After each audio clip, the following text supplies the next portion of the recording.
Hi everyone, welcome back to Class 101. Bryce Coe here, and in today's lesson we're going to be going into more depth on how to shade an object and how we can use a variation of value within the shadow to make a more interesting lighting scheme.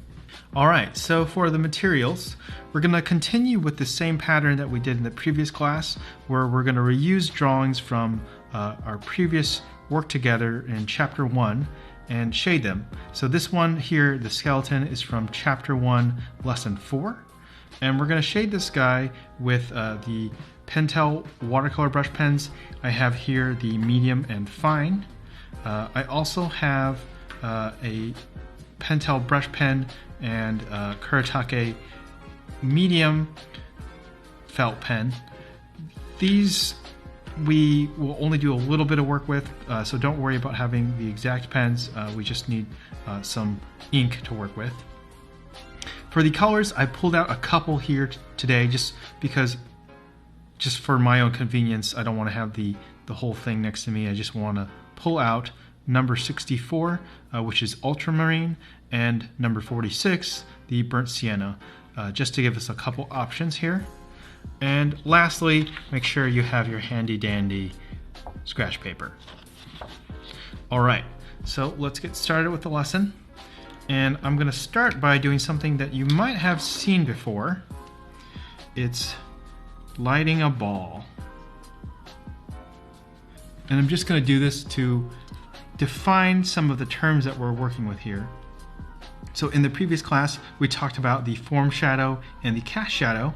And the form shadow in this example might be here where the light was coming from this direction, and the cast shadow would be the shadow that is cast because of the form shadow blocking some of the light.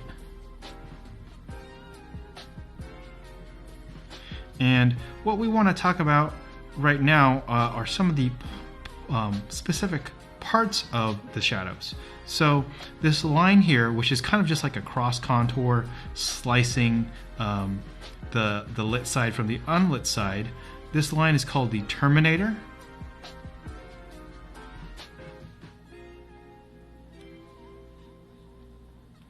Which is that line there.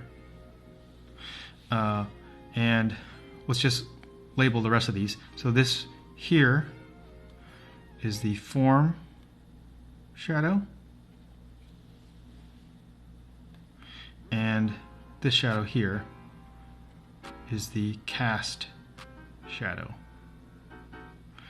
The additional things that we want to kind of understand here is that there's something called reflected light.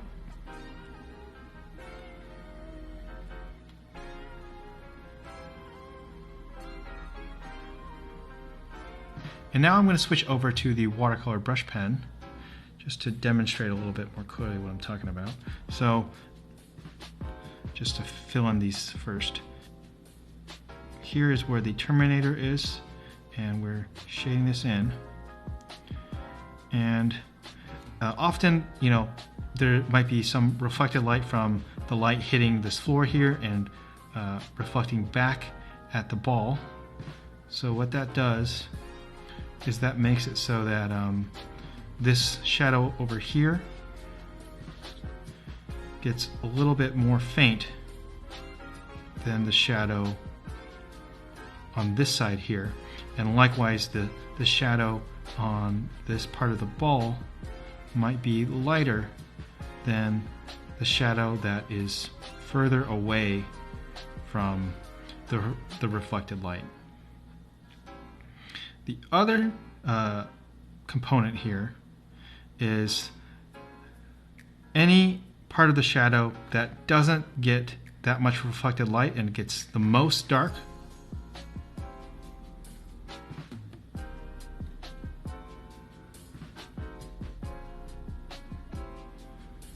is something called the occluded shadow. So here is kind of reflected light, and then the occlusion shadow would be this part over here where it's most dark.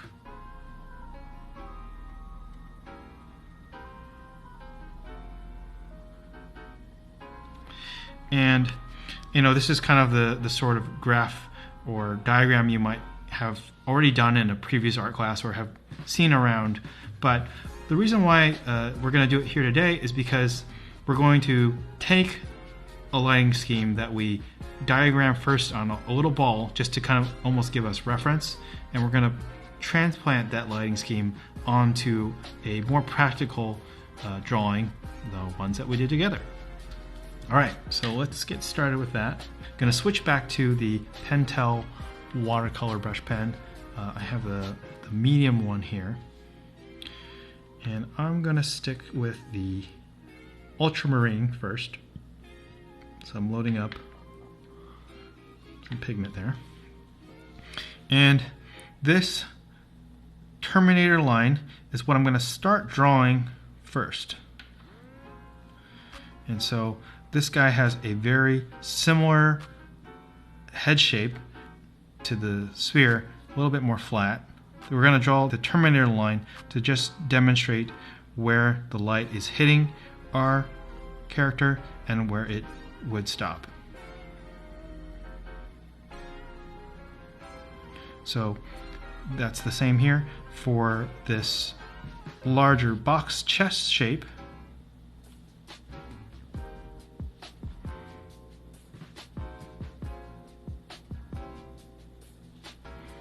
And we could continue to do that pretty much everywhere on this guy.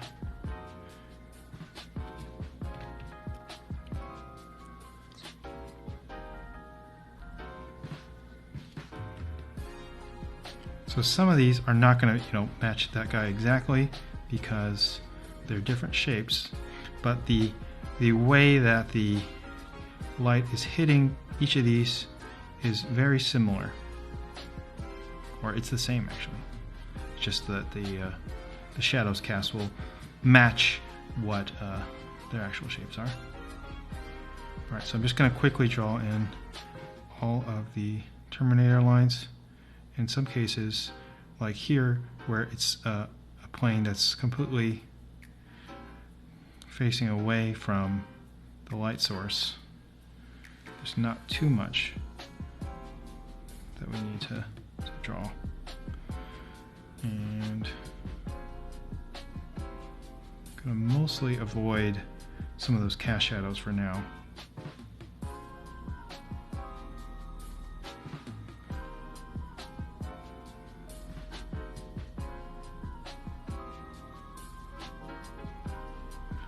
Alright, let's start shading in some of these.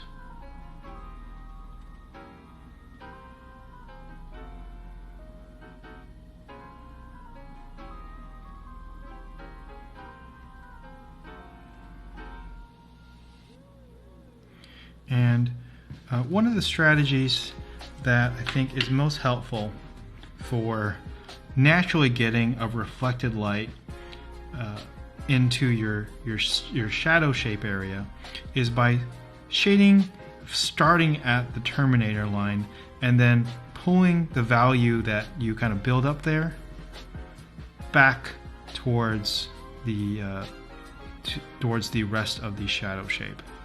So for example, like kind of strengthening this line here,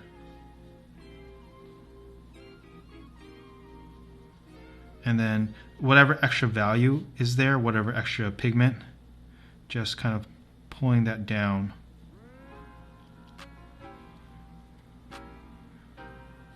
so that that part can have the illusion of reflected light.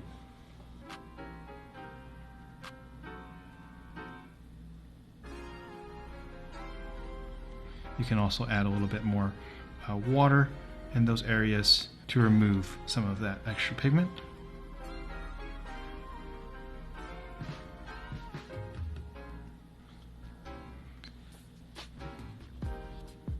So, starting at that Terminator line. And in this case, because of the turn of the object here, not only does it get lit in the same way as this ball, but this shape actually gets the front plane also shaded.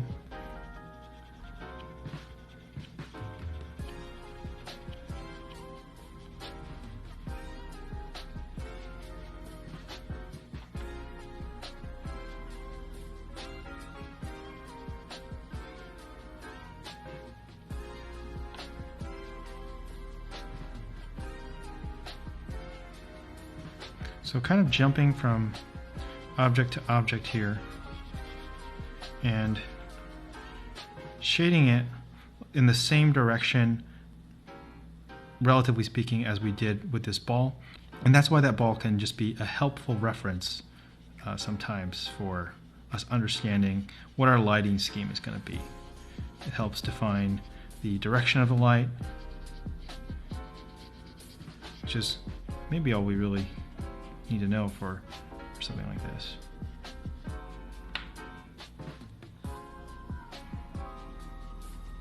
So here's maybe a clear example because it's bigger. I'll start putting in pigment at the top of the shoulder, and as I just kind of like gradually create a gradient down, sort of like what we did in the very first lesson in this chapter, that can kind of create the illusion of reflected light coming from the bottom, coming from whatever direction we created our gradient in. You can strengthen that by adding more value closer to the terminator line.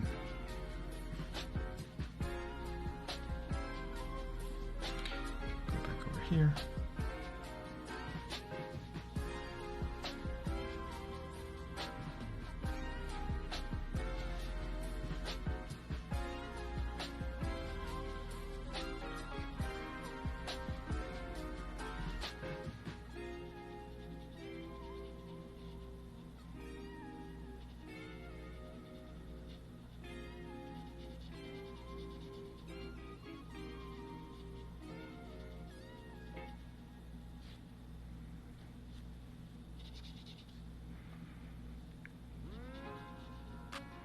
So for metallic materials, like maybe some of his armor might be here, the way that you can generally think about like making them appear more shiny is by having a harder contrast of shading there.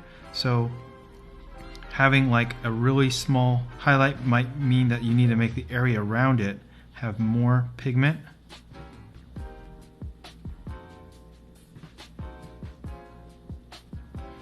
And maybe making the reflected light be even more intense of a contrast. So see how I almost just stopped abruptly there?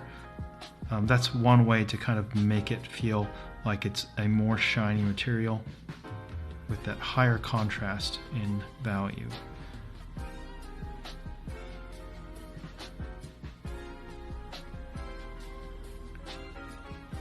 Going to start drawing in some of the cast shadows just because it's a little bit tricky to think of them completely separate all the time, but just letting you know that these are the form shadows here, and now I'm going to have it cast a shadow from this arm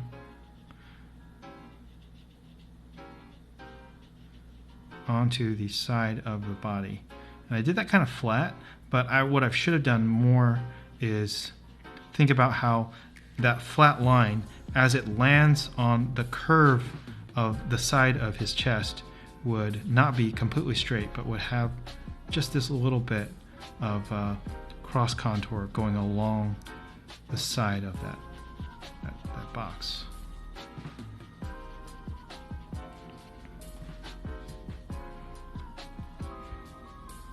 Inside of the scarf here would not be lit.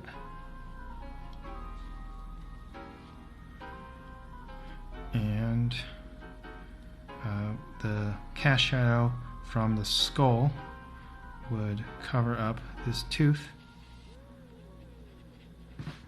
and cast a shadow onto the scarf as well.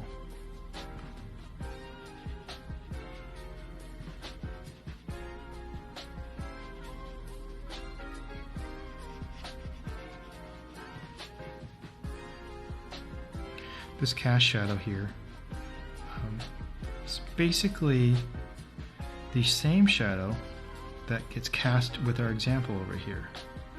But instead of landing flat on the ground, it's going to get stretched because it's landing on a more vertical surface here, and that just means that it's going to look like it's covering more area, even though it's really just covering the same distance, but it's just affecting more of the form that we are shading.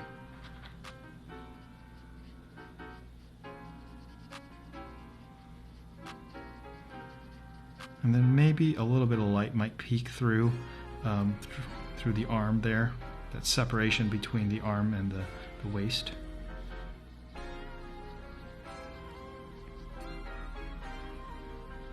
And here is maybe the last bit of area where we'll have some Terminator lines. So there's a bunch of lines from us drawing this scabbard on top of that waist, but the most important lines as we shade are just the lighting that would hit this scabbard, and that is kind of like this same shape but stretched out over the length of that sheath.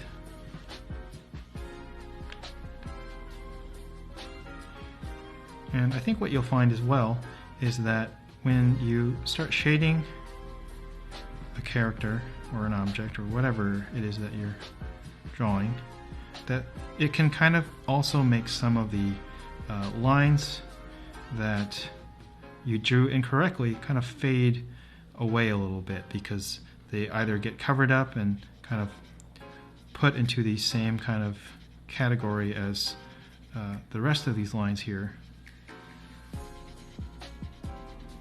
so that they just aren't quite as in focus.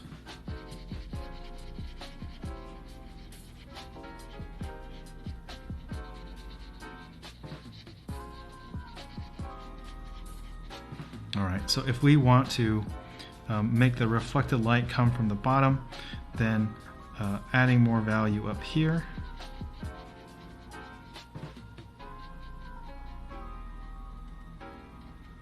and pulling some of the value from the bottom portion here, maybe moving that around,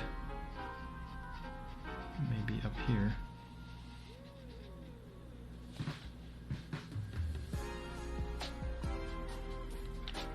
That's one way to make the lighting consistent.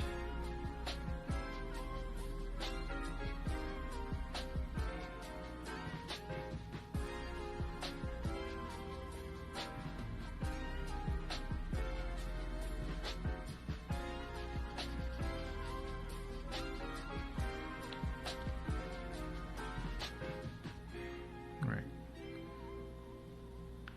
So here are some more Terminator lines, just to show I'm kind of slicing it at the point at which the light hits it.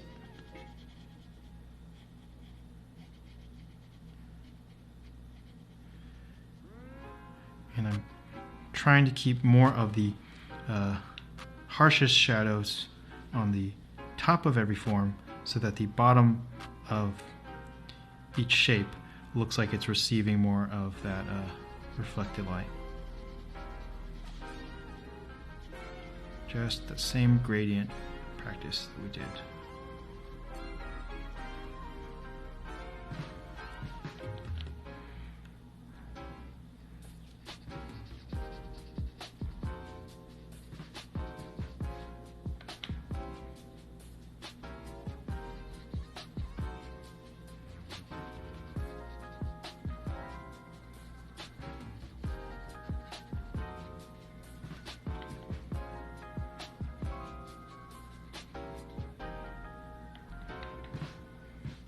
And in this case here, I think most of this would be in shadow, so that the dominant thing I'm thinking about is that this is all in shadow, and so that the only light source is reflected light.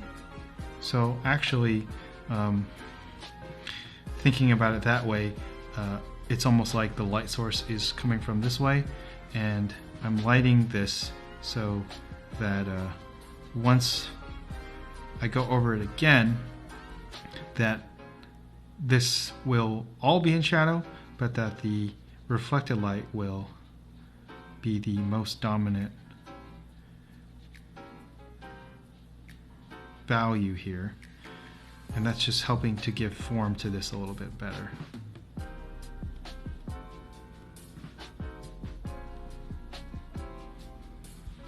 Alright, almost done here. Just a couple things I forgot.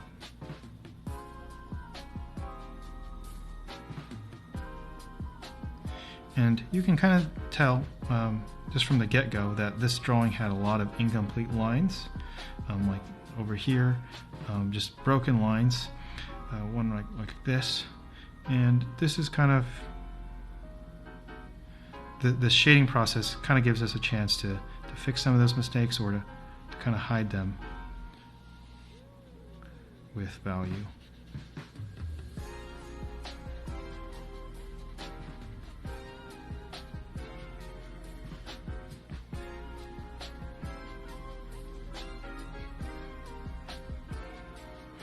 And like I mentioned with the alligator in our previous lesson, this is also a chance for us to add additional wrinkles, details to the form to define it a little bit more strongly. So within the shadow shapes of this little scarf here, not only can I make the reflected light stronger by keeping the bottom part of it less dark, but I can make the occlusion shadow here even darker, and doing that by adding some additional wrinkles to the form here, literal wrinkles in this case.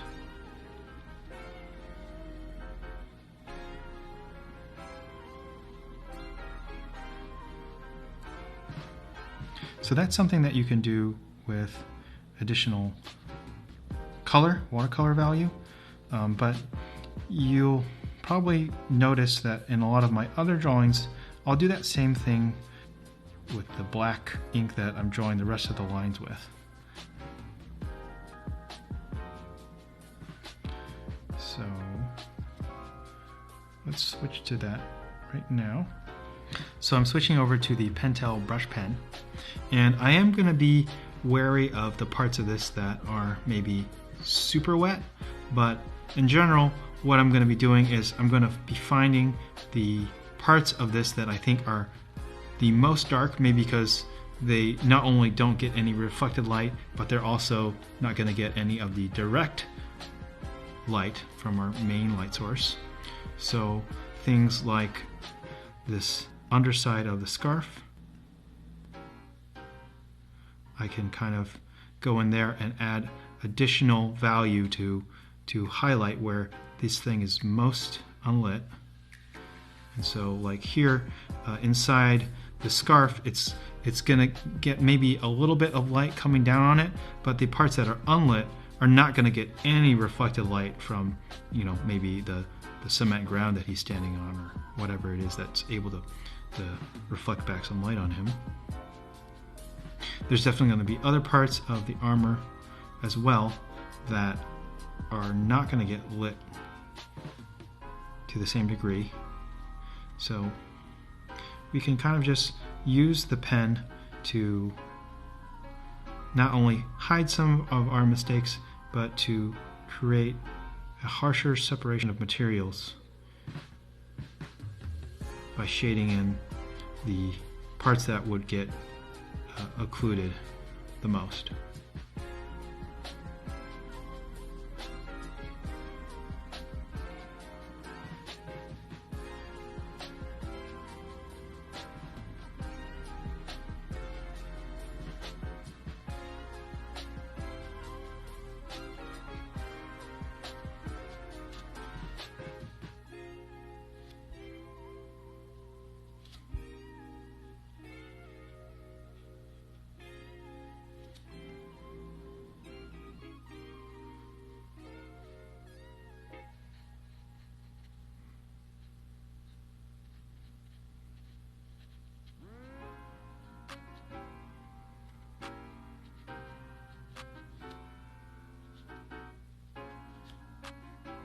And this is also just a chance to fix or add any additional lines to strengthen your drawing. In this case, I'm adding some cross contours and some additional detail work to add maybe a little bit of texture.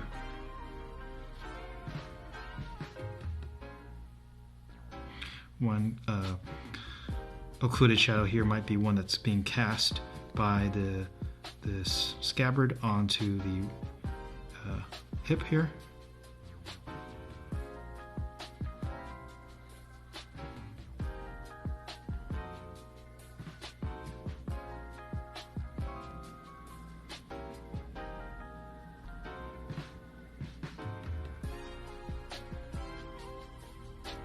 Now this area is dry enough here.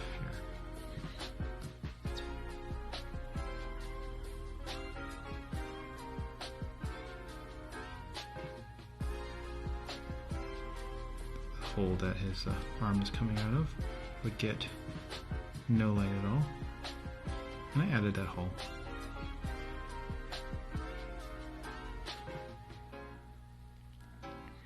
The inside of his pant leg here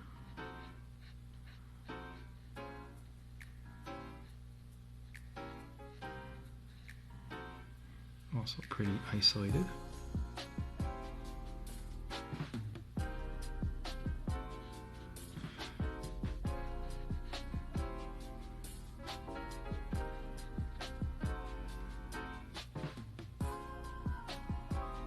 Yeah, and so that's one way that you can kind of choose to use some of your other tools in conjunction to complete a drawing. To kind of just demonstrate it over here a little bit better, this occlusion shadow, I'm essentially saying that you can choose to switch to either different colors or to your ink brush pen to make that separation between those types of shadows even more clear. Alright, so for this next example, I've moved around my materials just to make things a little bit more convenient. Definitely always do that for yourselves as well, to just make sure that you're minimizing the amount of overlap or chances that you might smear a wet drawing. So I just put my things to the side here. And we're going to do the same thing with this Viking example from Chapter 2, Lesson 3, if you want to follow along exactly. And what I want to do first is the same thing with the ball. So we're going to use this ball to kind of just give us a lighting scheme plan. I think this will just be a great way for you guys to see how I shade one object before I shade each of the other components of our character here in the same way. Okay, so that's the ball, and then I'm going to switch to the burnt sienna, and let's put the light coming from this direction here, so that will give us a little bit of a backlit setup.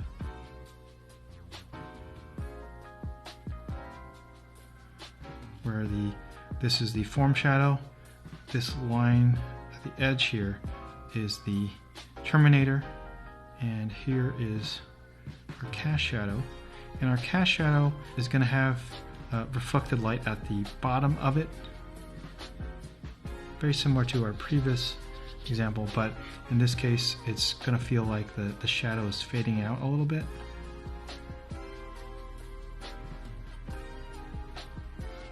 Strengthen that, I will pull some of this out, just dabbing it on my scratch paper. Okay, so one more thing. I guess I'm going to also pull out some value from the very bottom of the shape to show that the reflection is coming from that direction. It doesn't necessarily need to be a reflection either. You can think of it just like almost as like a secondary light source maybe is coming that way, and that is why the darkest line is closest to the terminator, and that inside the cast shadow the shadow gets darkest closest to the shape.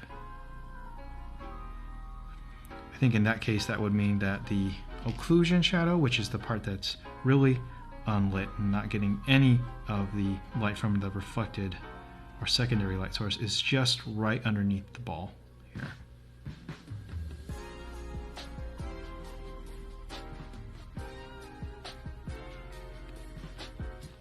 Okay, so now I'm going to apply this lighting scheme to each of the shapes here. And that means that I think starting with maybe something that's really similar to this would be a good example. So that's really dry, but I'm just going to squeeze a little bit to let that pigment out. So here at the Terminator is where it's going to be darkest.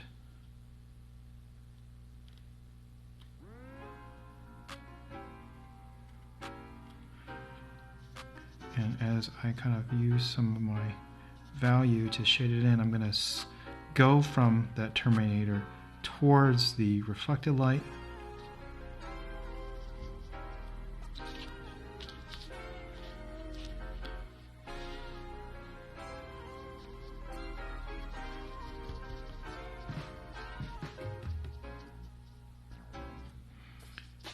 So that the reflected light feels like it's most strongest coming from that same direction.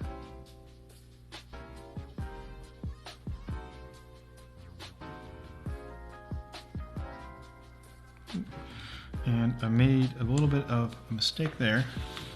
So should have mentioned this at the beginning, but always have some sort of cloth or tissue to just dab it. So see, that's mostly gone, mostly harmless.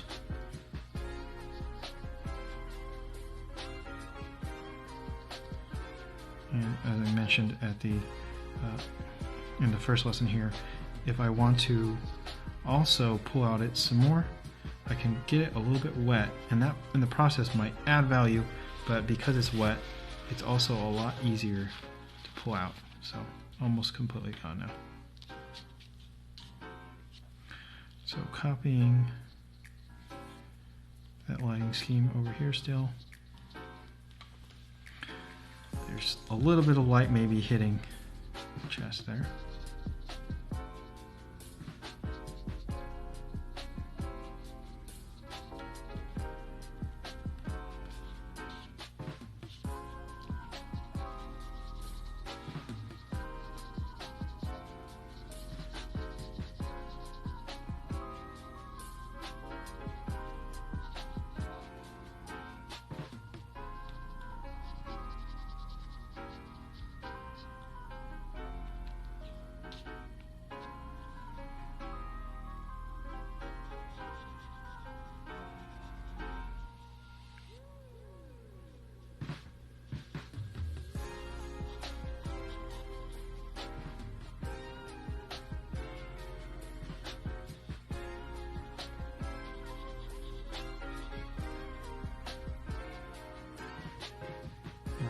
So this area here was a little bit more straightforward because I just kind of know that it's not going to be lit at all. But as I get closer to the Terminator line, I think I tend to like to draw that line first before coming to it, or before doing some of the shadow side there. So kind of just drawing in where I think that Terminator line is on her face.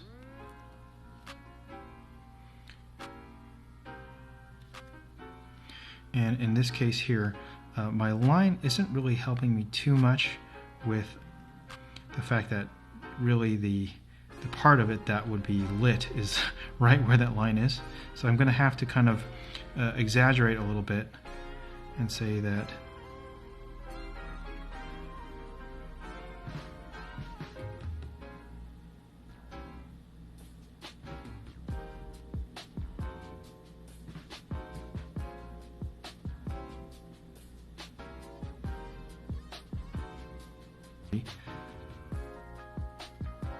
and drawing a Terminator line on the lip. So I didn't draw any underlip here, but because what I'm thinking of is that this is kind of like a really smooth cylinder that's wrapping around the contour of her face, that I know that there's kind of like a side plane essentially to that shape that is getting lit.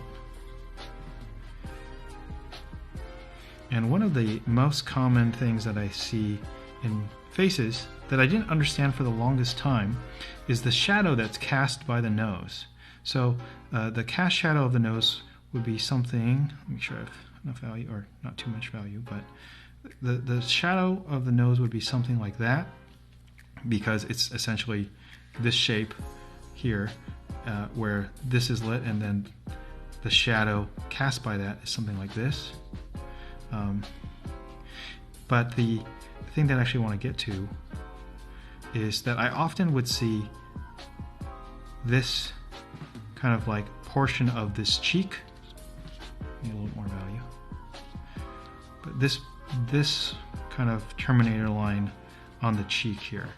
And what's happening is that the light is going over the bridge of the nose and hitting the cheek, which is kind of just like a little bit of the flat plane there, and then terminating as it hits the side of the face over here. So that's just something that I always saw that I didn't understand until I started thinking about how light was interacting with the nose. So that's something that you should be aware of. Alright, so now I'm filling in this shadow shape here.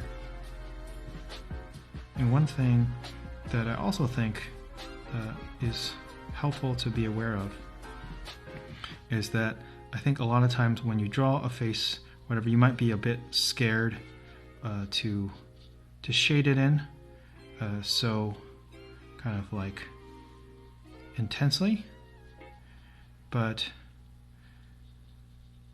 that's part of the process, the learning process to figuring out how to have such a dynamic lighting scheme. And it will kind of force you to learn a bit faster what the shapes on the face are.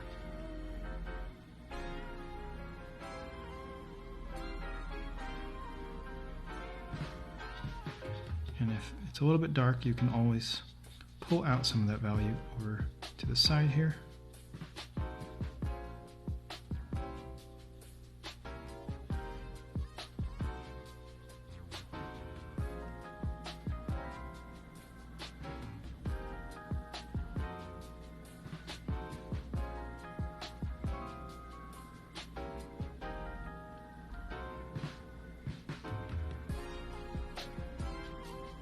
A lot of times we like to leave the eyes completely white to make them look like they're lit, just so that there's kind of a clear separation of value where they'll stand out. But that's often not really what's going on.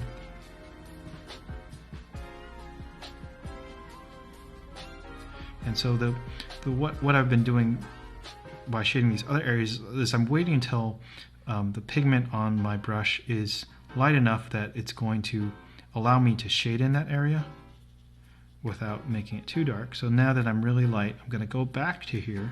I'm going to actually shade this in because it would be shaded. I just didn't want it to be too dark. And by shading it in, but leaving just a little bit of it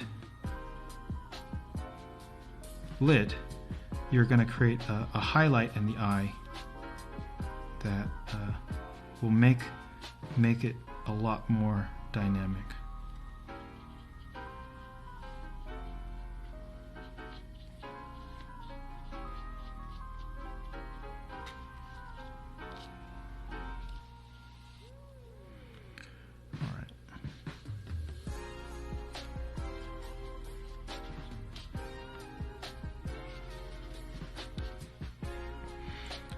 Some more terminator lines here where that light is hitting.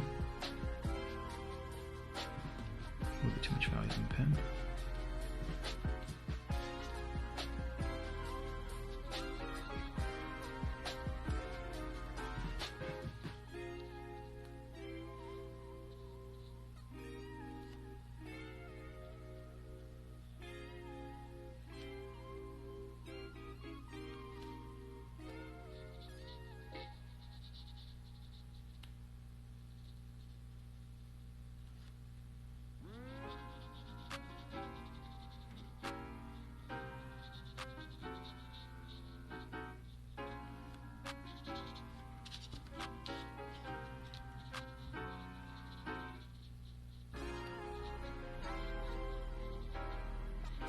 And one of the other things I want to show you that I kind of lost track of to this point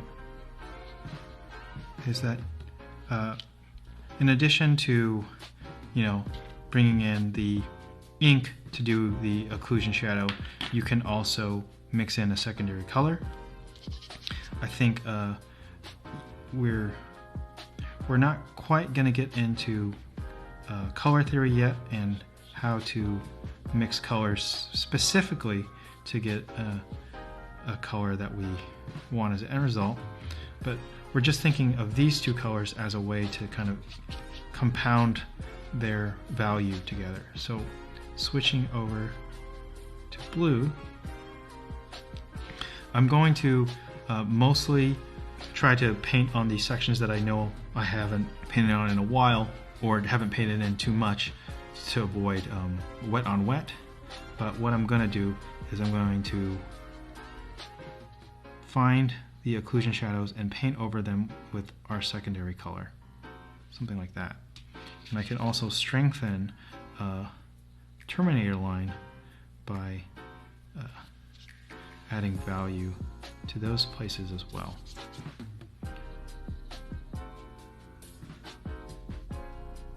So not really like two different light sources, but just two different colors to strengthen the shadow information.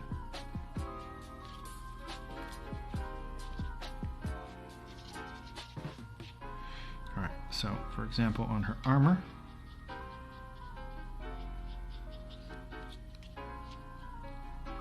I might just straight up redo these terminator lines.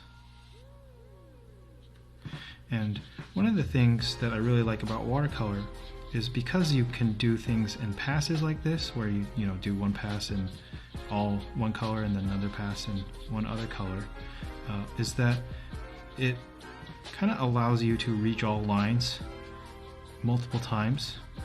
So as much as this is a permanent medium, it's also going to allow you to kind of correct what you did in one pass with an additional pass that can really hide or fix any of the things that you did previously. So going over this, and I'm going to strengthen one side of the shadow.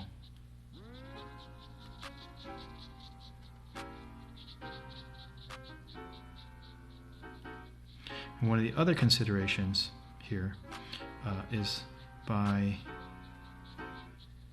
choosing another color, I can also kind of create a separate material. And I might say that, like, I'll paint over all the armor with this blue color, but I might leave her skin tone alone. And even though I'm not really trying to create a specific color at the moment, for a drawing like this, which is mostly kind of like a two-toned drawing, that's still going to really help separate some of those materials. Okay, so I think one thing I will shade are her eyes, and that's mostly to just give them separation. A little bit on this neck here.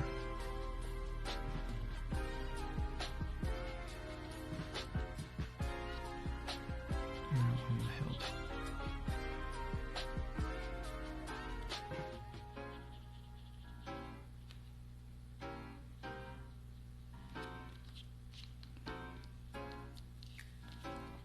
I'll also do her hair.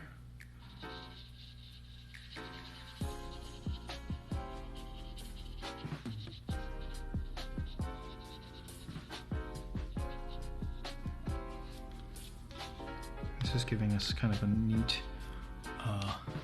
color scheme that I honestly did not plan out ahead of time.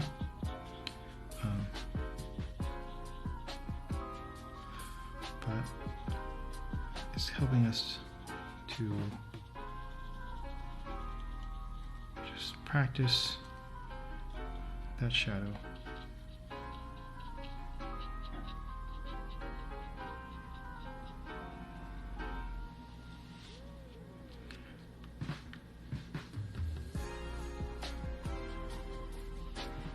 And this part here is kind of like maybe the darkest occluded shadows.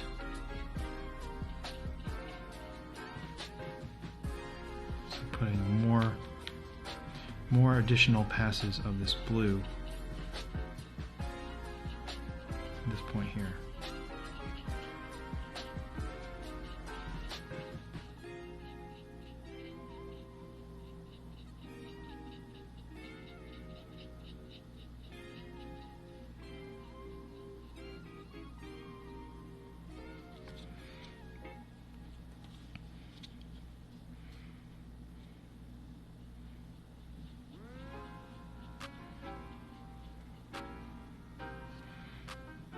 Some occlusion shadows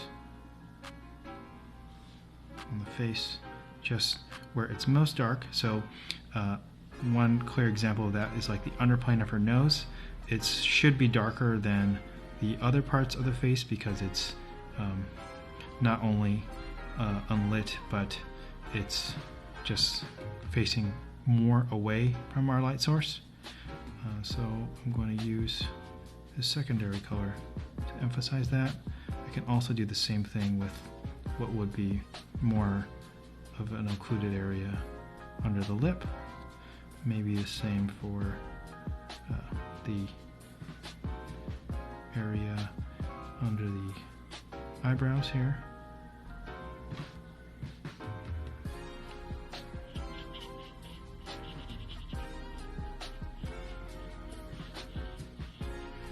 And I left some white space here with the first pass, just because I wanted that line to kind of read more clearly. No other purpose other than that. But now that I have a secondary color here, because I know that the pigment is currently kind of light, coloring in those areas can kind of help strengthen the idea that the reflected light might have the same kind of qualities of this blue color as opposed to the normal kind of lighting scheme which uses the brown color.